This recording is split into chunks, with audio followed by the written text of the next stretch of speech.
Umalingasaw na po mga kababayan yung matinding baho ng korupsyon ng previous administration po ni Maudigs. Kinalkal mga kababayan ngayon ng Kongreso sa panguna po ng Committee on Appropriations. 11 billion pala po yung nalunok. Nalunok talaga niya, Mr. Rapili. Sabi po ni Gordon sa interview, 11 billion pesos lost to corruption. Kasi siya yung naunang nag-imbestiga nito nung siya pa ay senador, mga kababayan.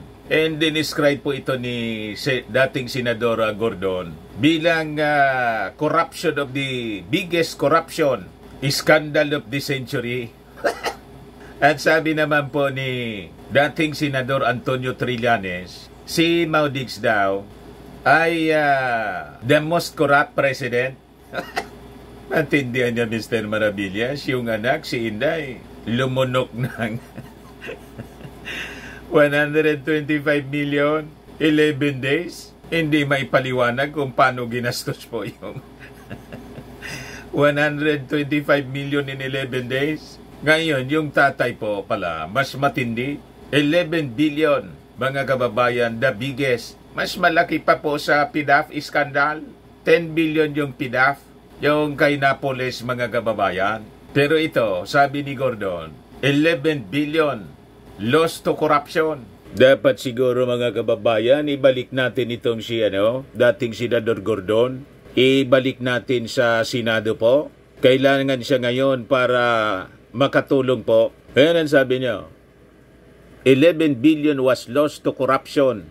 Former Senator Dick Gordon says 11 billion was lost to corruption after the fund transfer from the Department of Health to the Procurement Service, Department of Budget and Management during the pandemic.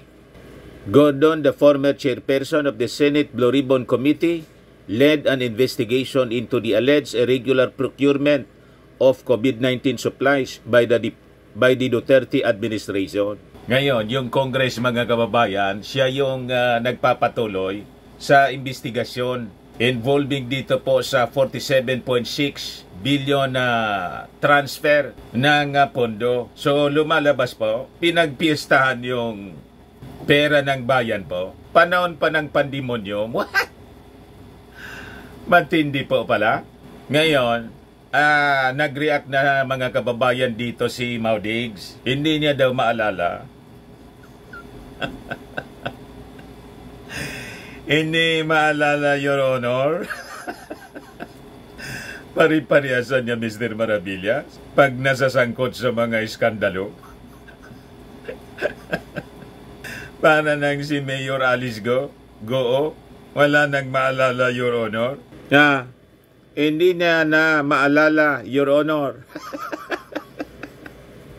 Hindi na po andin po ng amnesia.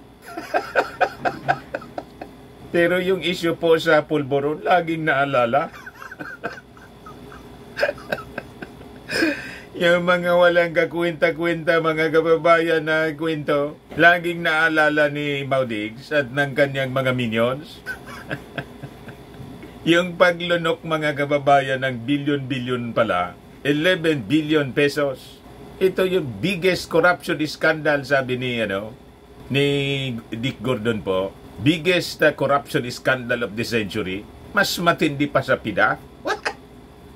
But before ko, mga kababayan, na ibigay sa inyo ang full story ng mga balitang ito na umaalingasaw na korupsyon, mga kababayan, ng previous administration, na sabi po nila, malinis daw. Not a whiff of corruption, sabi ni Maudigs noon.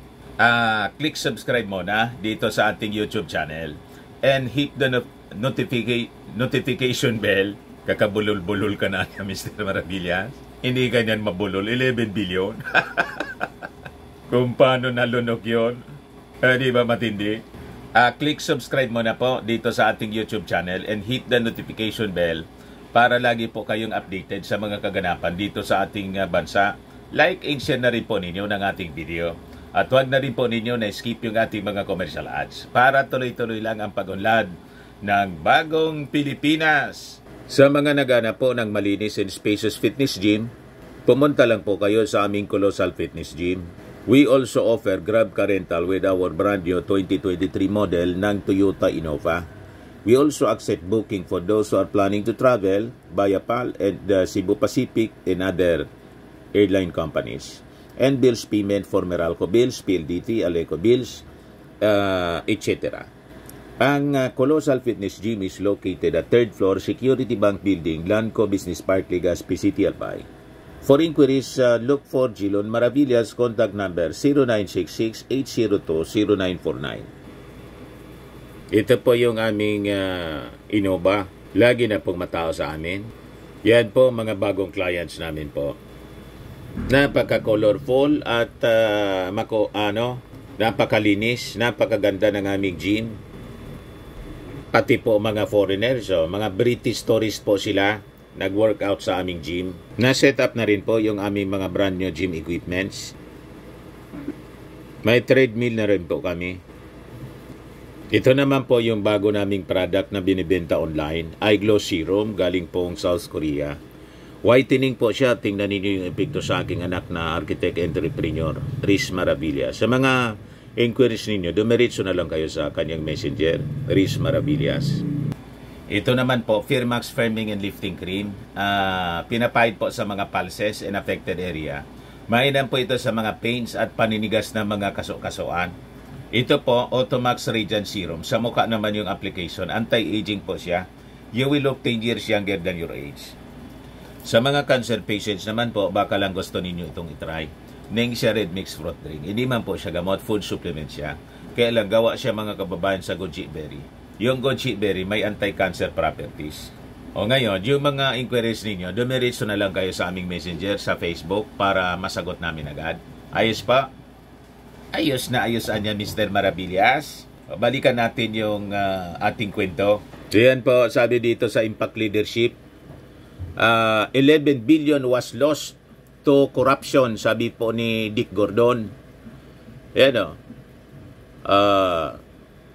Sabi niya, so far, that's how far we have gone. 11 billion was lost to corruption.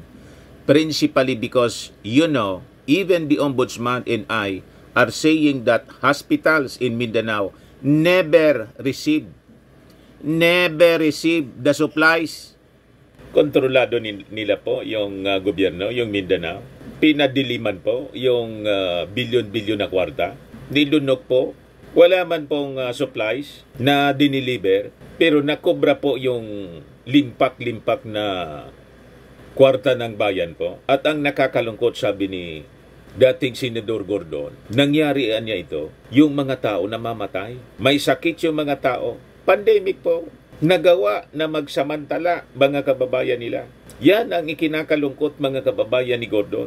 Kaya ako po, pag tumakbo itong si dating Senador Gordon for Senator muli, tutulong tayo sa kampanya. Kailangan natin mga kababayan ng ang mga leader na tulad po ni Dick Gordon. Ako hindi ko man po personal na kilala itong si Dick.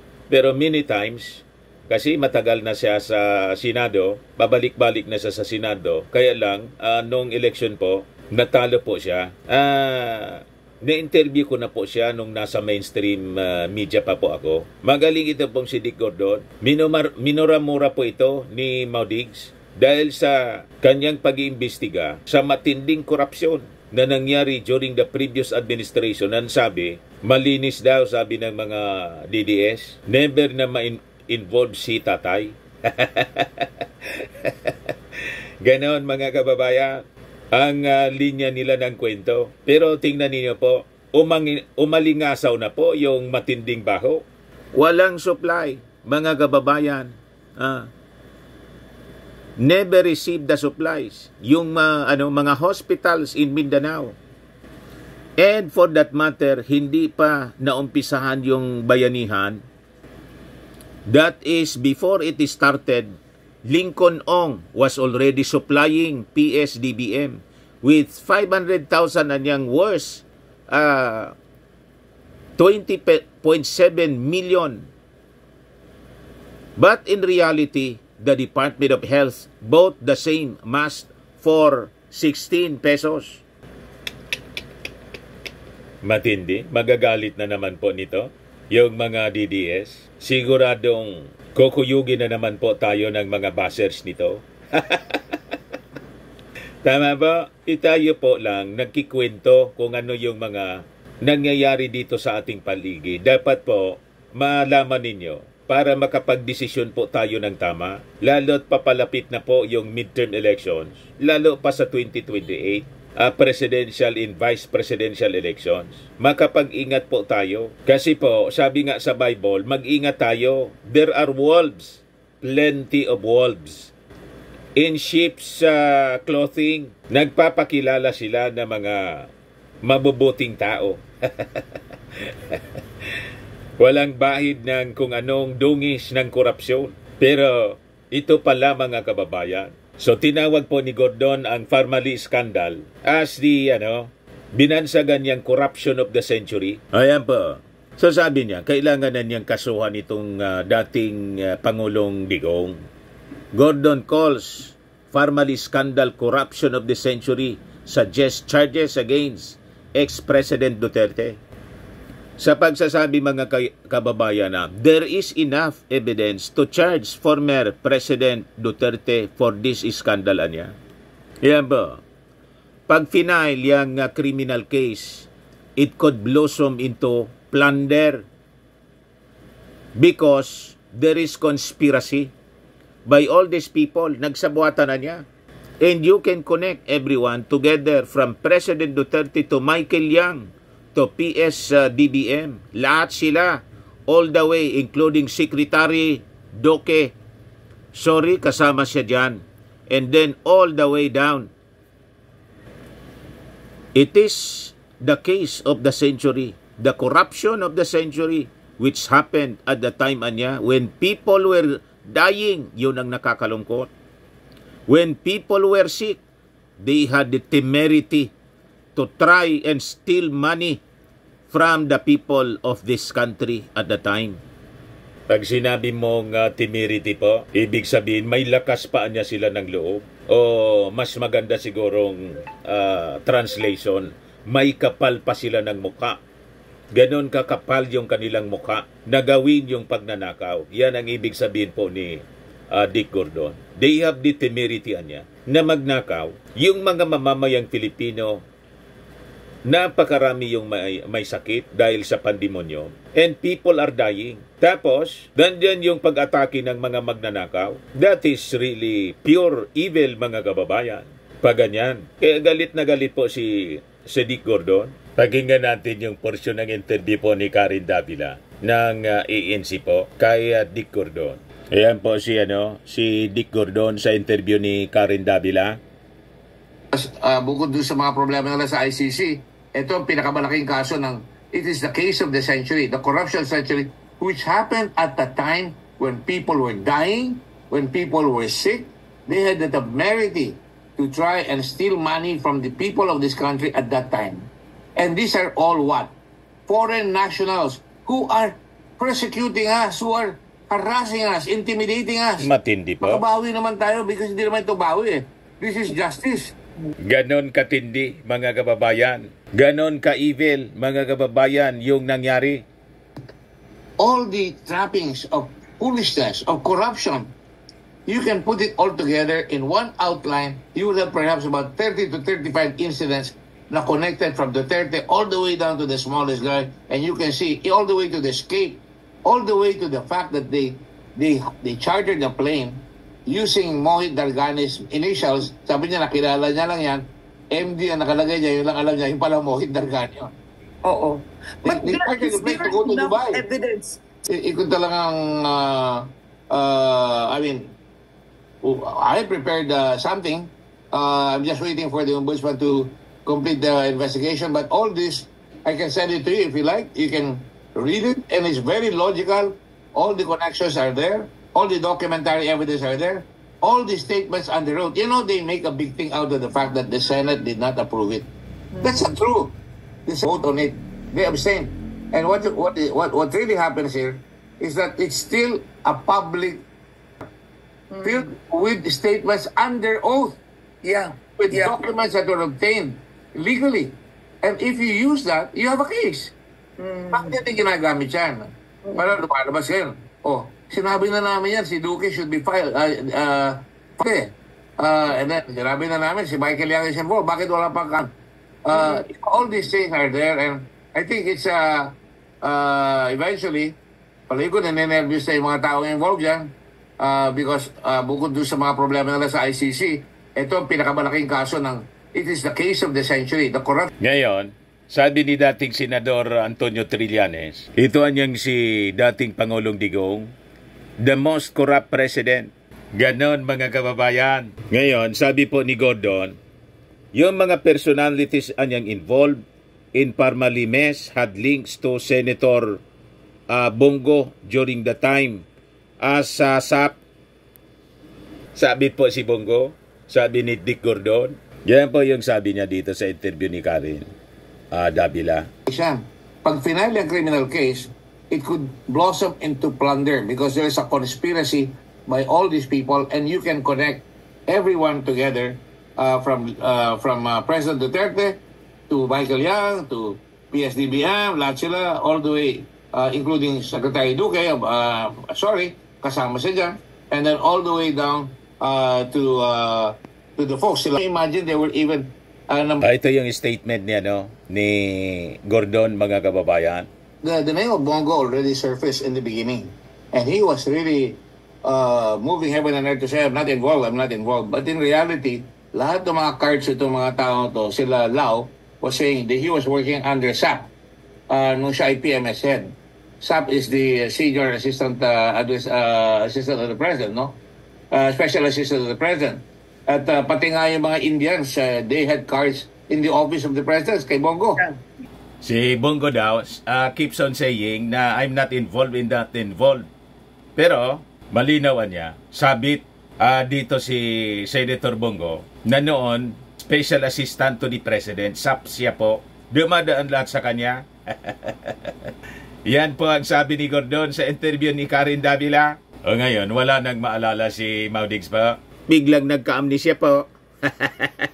Sabi dyan, former President Rodrigo Duterte says he does not recall directing the controversial transfer of 47.6 billion from the Department of Health to the Procurement Service, the Department of Budget and Management, DBM,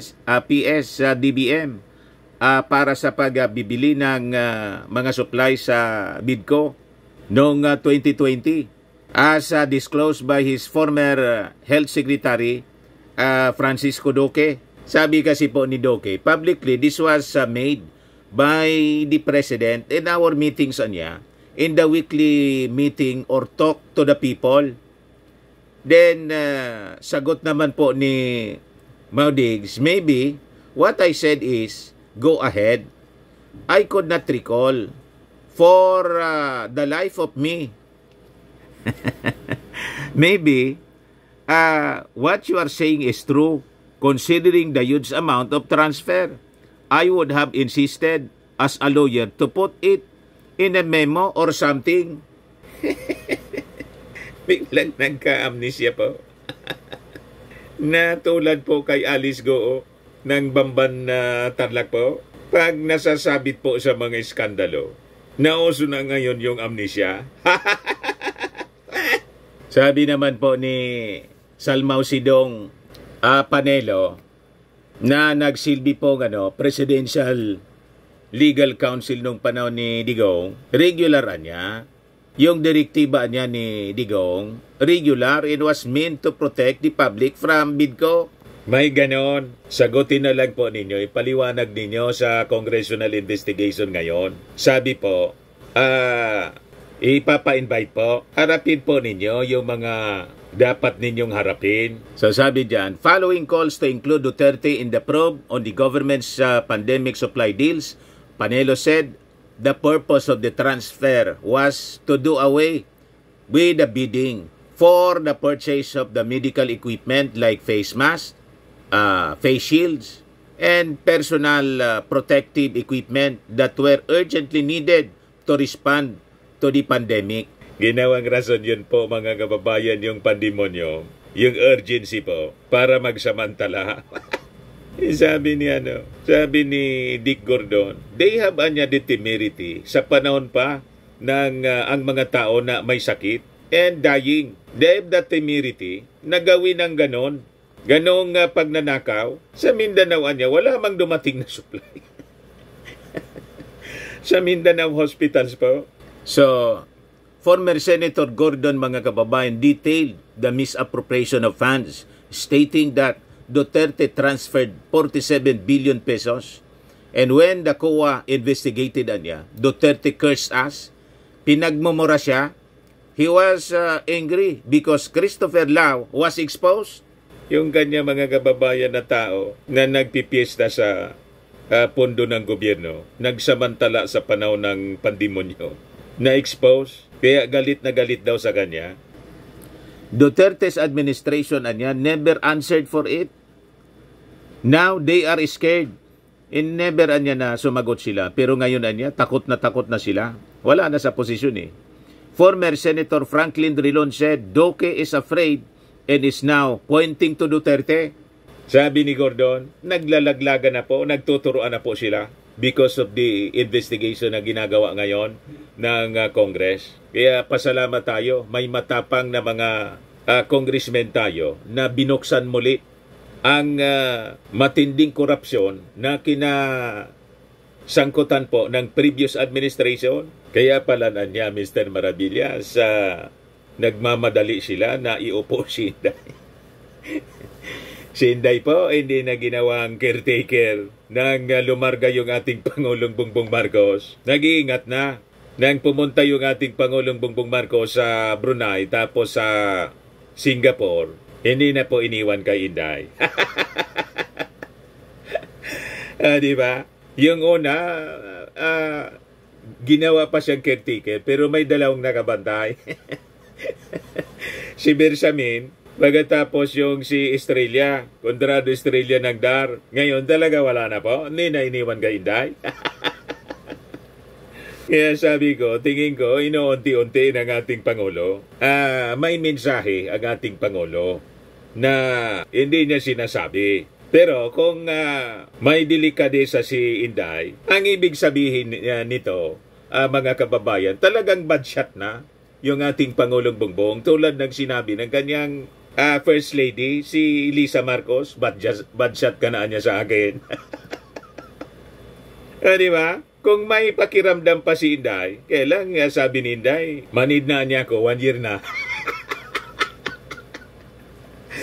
Dapat na siya na mag-resign po. Hindi na siya welcome sa official family ng ating Pangulong Bongbong. Yung ang importanteng okasyon, signing po ng kabalikat sa pagtuturo act, yung nagbigay po ng dobling allowance po sa mga teachers, 10,000. Absent si Inday doon sa Palasyo Malacanang.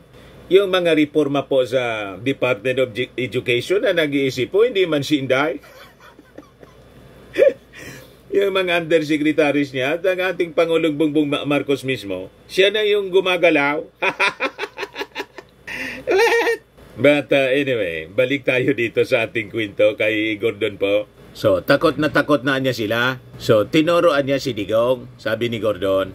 He added that he told Duque to resign if he did not want to follow orders noong panahon ng previous administration. If he followed, he is liable. His only chance niya is to be a state witness against Duterte. Gordon also responded to statements that Duque's comments were taken out of context, insisting that the former health secretary cannot hide. Hindi siya pwedeng magtago, sabi po ni Gordon. He should stand by his statement for his own salvation. Meanwhile, former Senator Antonio Trillanes IV warned Filipinos not to be complacent, as Duterte might again seek higher office, even in the Senate in the 2025 polls. Duterte might run for senator in 2025. So we have a year to spread the truth about him, to awaken his moderate supporters, and so he'd be shunned by the new voters, sabi po ni Trillanes. Let's not be passive or else he will win again. Yan mga kababayan. ang matinding pag-alingasaw ng baho ng korupsyon during the previous administration po. Subaybayan na lang po natin, mga kababayan, ang mga ginagawang congressional investigation. Marami po siya. Ito pong sa ICC, Committee on Human Rights, itong sa PSDBM, illegal transfer ng pondo po, sa Farmally scam, at saka yung secret deal pa involving dito po sa West Philippine Sea. So napakarami mga explosive stories na dapat po nating